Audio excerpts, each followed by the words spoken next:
नमस्कार. आज आपण मसाले पापड बनवणार आहे. त्यासाठी आपल्याला पहिल्यांदा मसाला पापडासाठी पापड भाजून घ्यायचे आहे. असं तेलामध्ये चांगलं भाजून घ्यायचं. बघा, असं भाजून घ्यायचं चांगलं.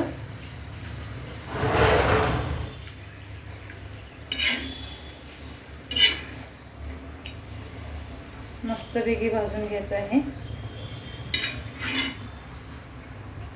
भाजून झालं की आपण काढून ठेवायचं आहे पापड.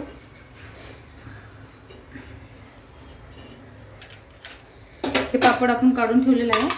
आता आपण पापड घेतलेलं आहे. आता ह्याला आपण ह्याच्यावरती आपण काय साहित्य टाकायचे. आपल्याला आता लागणार आहे कांदा,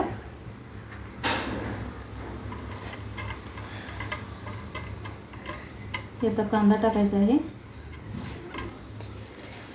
मग टोमॅटो टाकायचा आहे.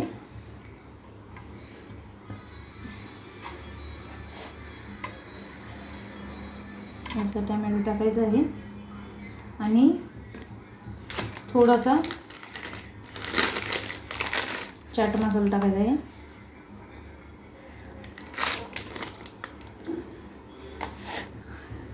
थोडंसं मीठ टाकायचं आहे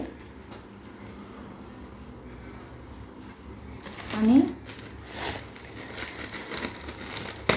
शेव टाकायची आहे. बारीक शेव टाकायची आहे. जी पाणीपुरीला लागते ती शेव टाकायची आहे. अशी शेव जेवढी जास्त टाकाल तेवढी चांगली लागेल. आणि मग कोथिंबीर टाकायची आहे आपल्याला.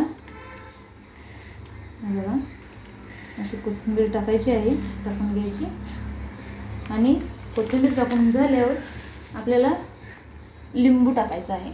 मग लिंबू थोडासा त्यात पिळून घ्यायचा आहे. असा थोडासा लिंबू मस्तपैकी पिळून घ्यायचा आहे. आणि आजची आपली रेसिपी तयार आहे, मसाले पापड. आमचा व्हिडिओ चांगला वाटला असेल तर लाईक, शेअर आणि सबस्क्राईब करायला विसरू नका. धन्यवाद. हा बघा पापड.